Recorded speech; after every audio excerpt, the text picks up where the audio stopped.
La fe cristiana no es una teoría ni una ideología. La fe cristiana es el camino para conocer y amar a una persona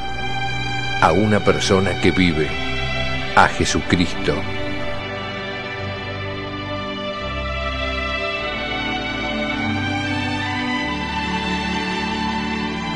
La fe cristiana, un curso del Instituto de Formación Teológica por Internet que quiere ayudarte a crecer en el amor a Jesús, nuestro Señor.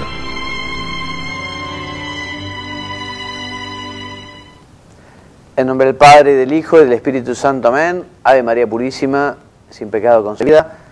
Nuevamente juntos en este espacio, la fe cristiana, unas lecciones, un curso, unas clases que justamente tratan los temas centrales de la fe cristiana. Los temas centrales de la fe cristiana, lo sabemos, están sintetizados en el credo y después son parte fundamental del mensaje evangélico, los sacramentos dejados por Jesucristo, todo el tema litúrgico y los mandamientos que estamos viendo actualmente. Dejamos el programa pasado el tema del sexto mandamiento y hoy nos dedicaremos a hablar del séptimo mandamiento de la ley de Dios. Vamos a seguir un trabajo realizado por Pau Agullés. A modo de introducción, les leo lo que enseña el Catecismo de la Iglesia Católica en su número 2401. Afirma: el séptimo mandamiento prohíbe tomar o retener el bien del prójimo injustamente y perjudicar de cualquier manera al prójimo en sus bienes.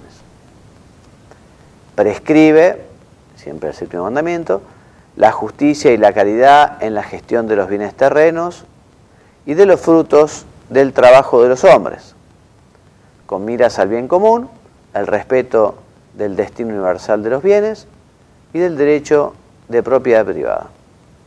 La vida cristiana, concluye el número, se esfuerza por ordenar a Dios y a la caridad fraterna los bienes de este mundo. Así que todo lo que tiene que ver justamente con los bienes, el cuidado de los bienes, sobre todo los bienes propios y el respeto por los bienes ajenos, tiene que ver con este mandamiento. Recién, cuando les leía aquí, dice, bueno, tomar o retener el bien del prójimo injustamente, ¿no? Y ya vamos a ver por qué. Porque puede llegar a existir el caso en el que se pueda retener o tomar el bien del prójimo de un modo justo. Ya lo veremos, sobre todo al hablar justamente del destino universal de los bienes, que es uno de los primeros temas que trataremos a continuación, ¿no? Sabemos que Dios, cuando creó el cielo y la tierra, bueno, la confió a los hombres, ¿no? Crecer y multiplicaos, les dice, y bueno, y de alguna manera le dio al género humano, a todos los hombres, el gobierno de este mundo, ¿no? Por eso los bienes de la creación están destinados a todo el género humano, dice el Catecismo. Sin embargo, la apropiación de bienes es legítima para garantizar la libertad y la dignidad de las personas, para ayudar a cada uno a atender sus necesidades fundamentales y las necesidades de los que están a su cargo. Por eso, el derecho a la propiedad privada, adquirida por el trabajo, recibida de otro por herencia o por regalo, no anula la donación original de la tierra al conjunto de la humanidad. O sea que es un derecho fundamental de la persona, el derecho a la propiedad. Pero si una persona pasara una indigencia tal que después de haber puesto todos los medios, ¿no? Haber pedido al gobierno, a los privados, haber buscado y pasara hambre, ¿no?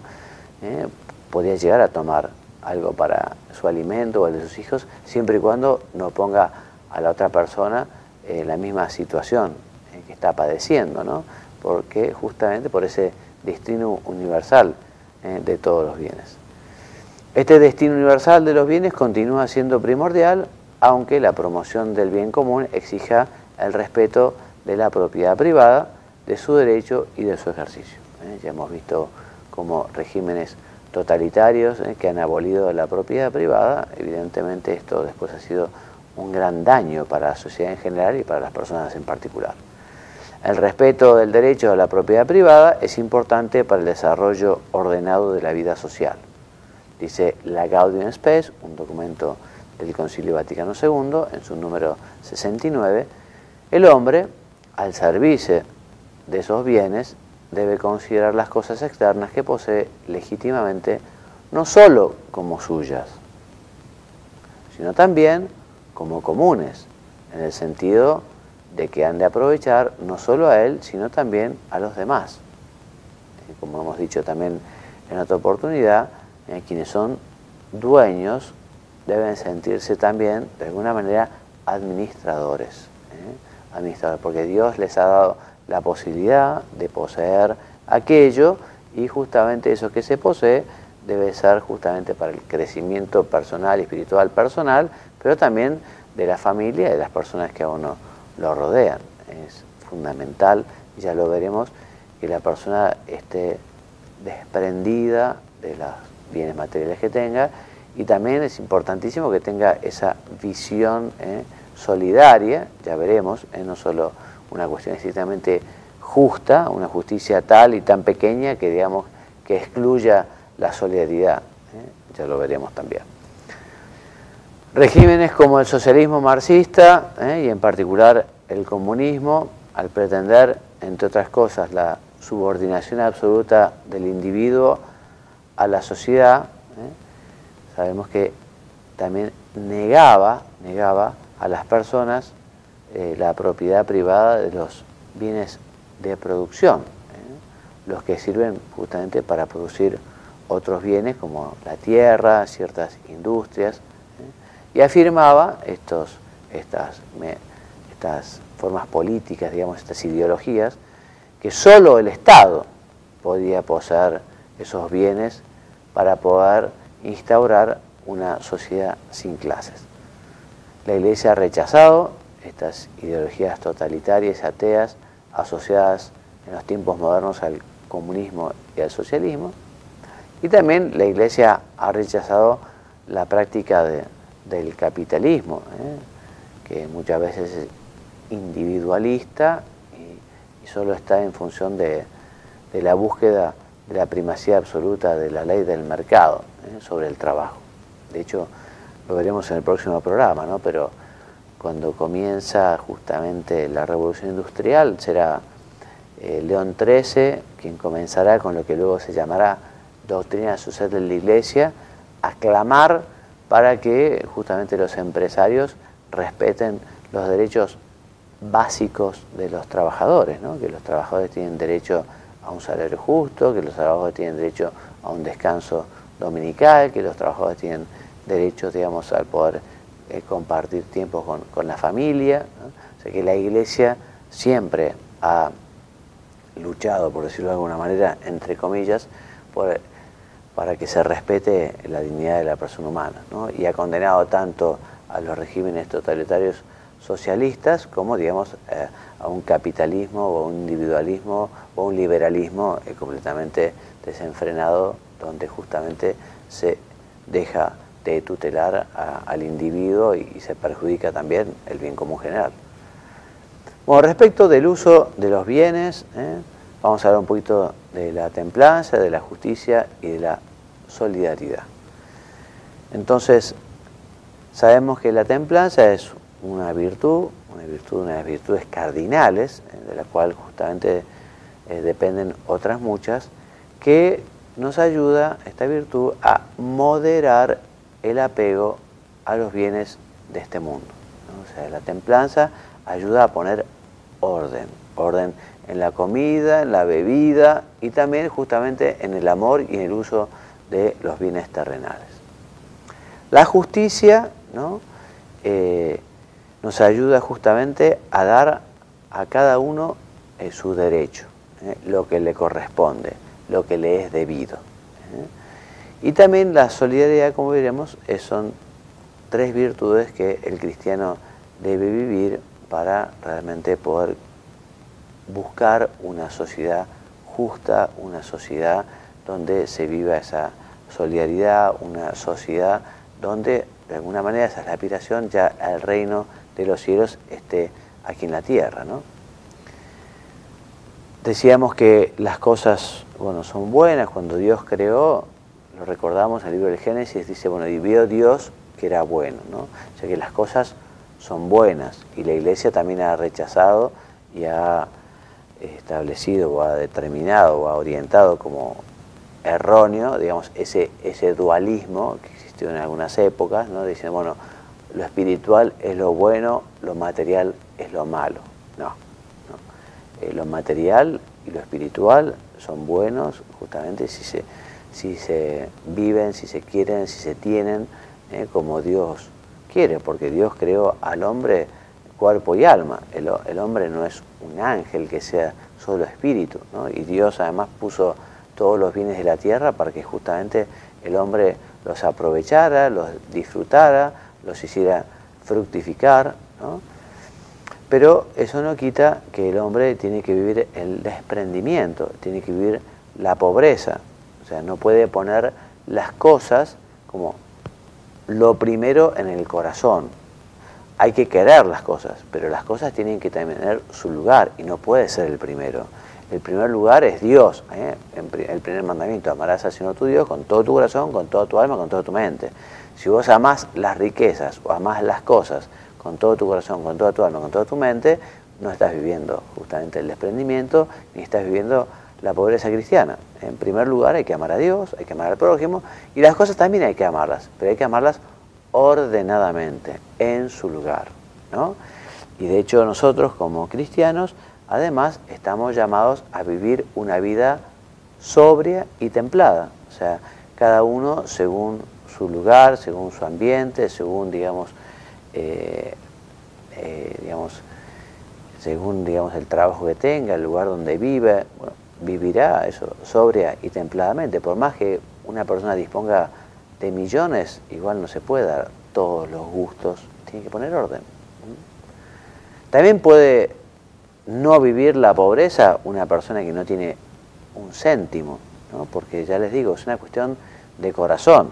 Quizá una persona que no tiene nada, sin embargo es envidiosa de las personas que tienen, o lo poco que tiene no lo comparte con nadie y es egoísta, ¿no? O sea que el desprendimiento, la pobreza pasa por una actitud del corazón, que efectivamente le da a las cosas el valor que tienen, que merecen, el valor que Dios les da, poniendo justamente por delante otras muchas.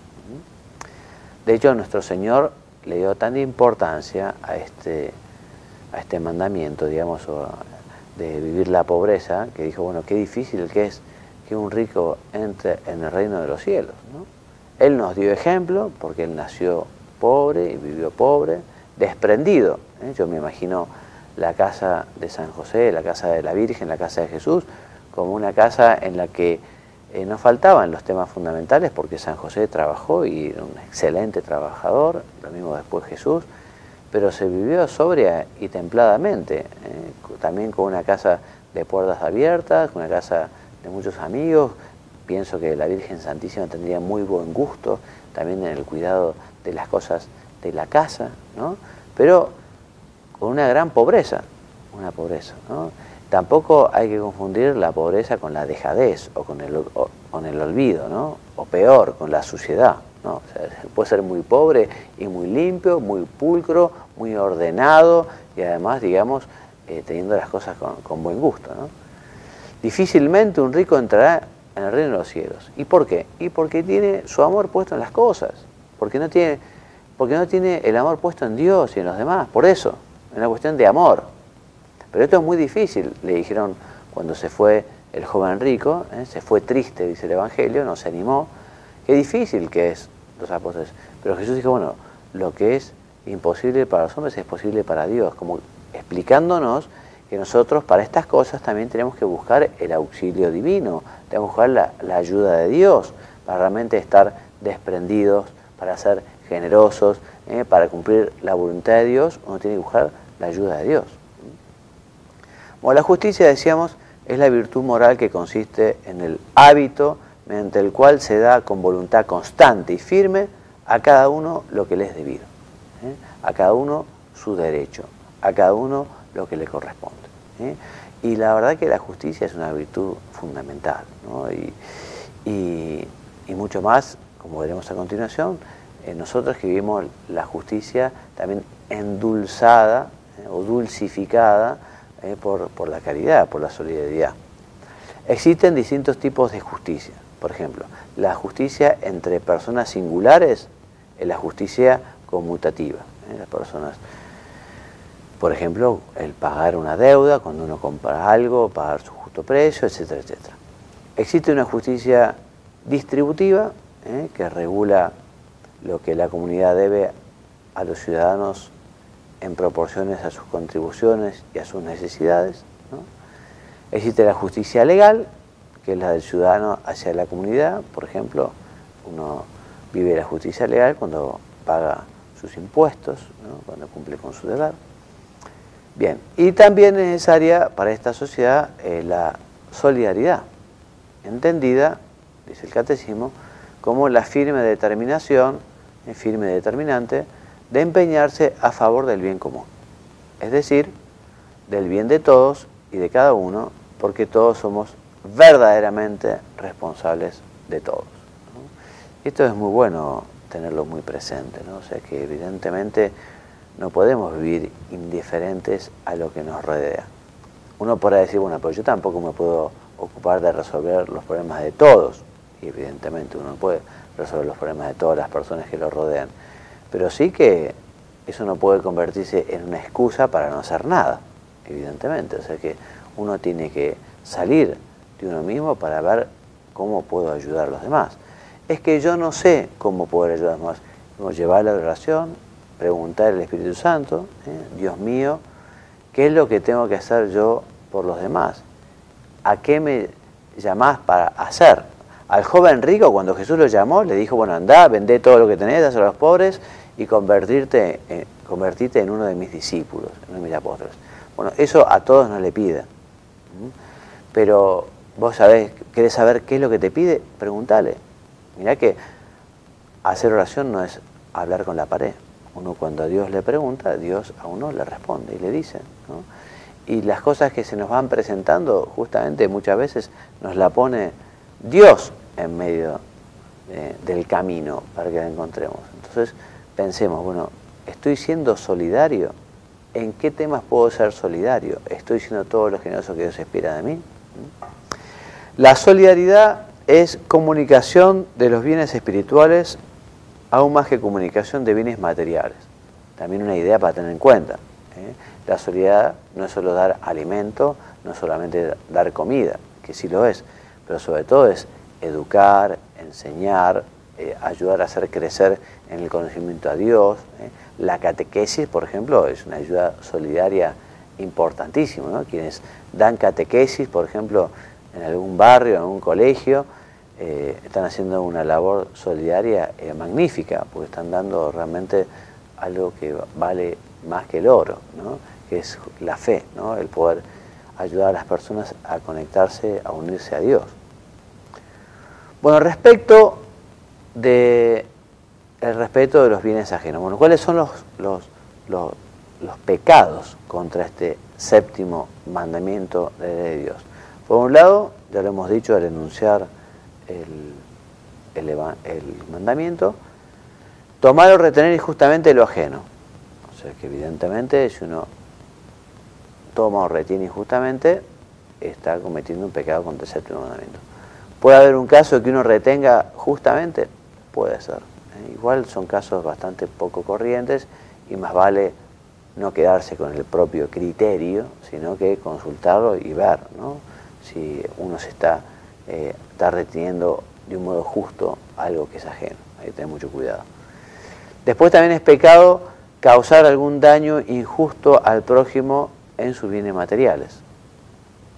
Se comete hurto, o también llamado robo, cuando se toman ocultamente los bienes del prójimo, ¿no? Y en teología moral, justamente el hurto o el robo se diferencia de la rapiña, que es apoderarse de los bienes ajenos, pero de un modo violento. Evidentemente, la rapiña es más grave porque se ha realizado de un modo violento, ¿no? Otro pecado contra este séptimo mandamiento es el fraude. El fraude, que es el hurto que se lleva a cabo engañando al prójimo con trampas, documentos falsos, etc. O reteniendo también el salario justo. Es un pecado. Retener el salario de una persona que tiene derecho a él es un pecado.